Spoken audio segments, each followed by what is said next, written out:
Hello everyone, I'm Joshna Miura. Welcome to HortLegend interviews. Today we are going to interview John Preece. Hello, John. Hello. So we would like to know your experience with your horticulture specialization and what are the primary position you have held. Okay. So Um, I'm pretty much a horticulture generalist. My expertise is in plant propagation and germplasm and fruit crops, but I'm really work in all areas of horticulture. And so for my career, I was a professor at Southern Illinois University for 30 years, and I taught the general horticulture class, plant propagation, and then occasionally I teach a graduate level course on plant growth and development. And then at the beginning of 2010, I joined the USDA Agricultural Research Service as the research leader of two of the national gene banks out in California.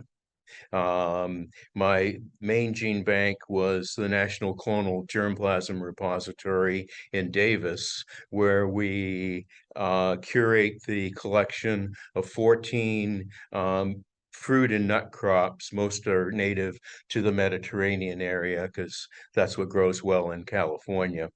And then we had a second repository down near Fresno that was a grow out site for other locations where it was too cold to maybe produce the crop that they curated. And we also had a small collection of industrial crops. And then I would say the third part of my career is going on now. I retired at the end of February of 2011, and I have horticulture in my heart. And so I'm an avid gardener. I have 10 2-foot tall redwood raised beds with peat-light medium in it for my vegetables. And I have fruit trees and bushes growing in 1-foot high raised beds. And that occupies a lot of my time and keeps me really happy. thank you, John, for sharing your professional experience. That's wonderful. Can you tell us like what has horticulture meant to your life and career? Yeah, I surprised myself going into horticulture. I started out as a civil engineering major at the University of New Hampshire Mhm. and did not like it. And I was going to drop out of school at the end of my freshman year and decided that I kind of liked plants and I would switch to plant science. And that was one of the two best decisions I ever made in my life. The other was my wife. Thank you. And so horticulture impacts my life every day. Mm. And I'm one of those people that's constantly looking at plants.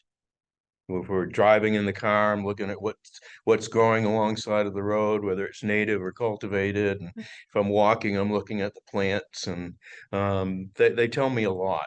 And horticulture has just totally consumed me. Thank you for sharing that. And what do you consider to be the most rewarding part of your career in horticulture?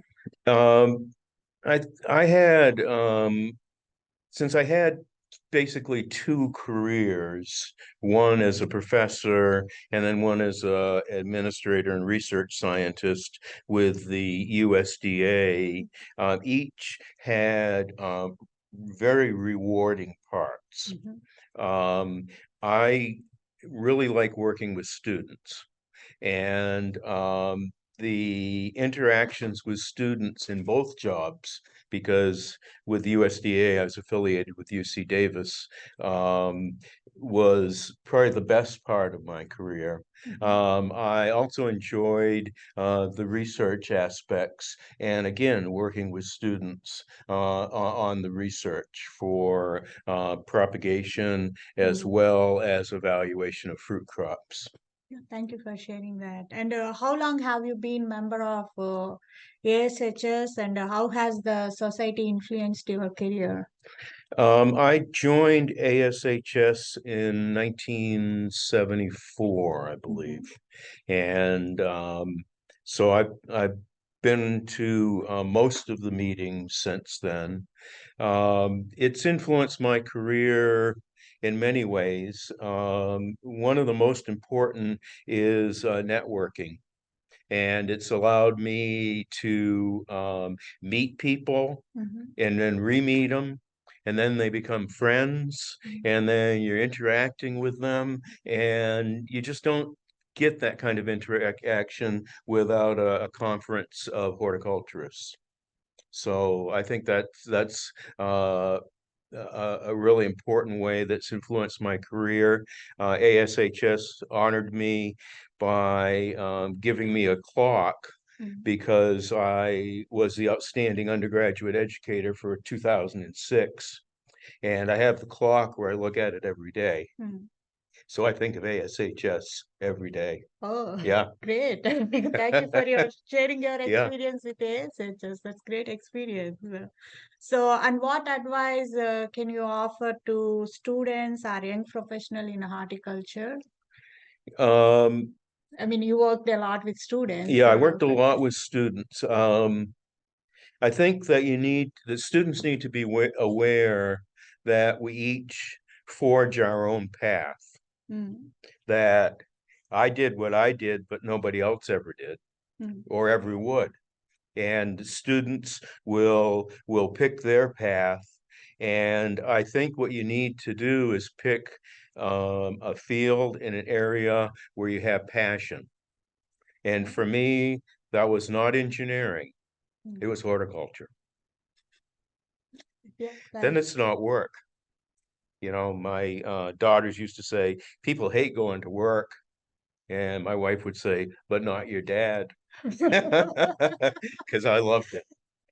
yeah, that's what horticulture is about. Yeah, Yeah, yeah. yeah. Even in a snowy climate, you could be in the greenhouse in a short sleeve shirt and kind of look out and laugh. Yeah, Yeah, thanks for sharing your suggestions to students and yeah, professor. my And pleasure. yeah, and what excites you most about the future of the horticulture industry and profession? Um, there's a lot to be excited about.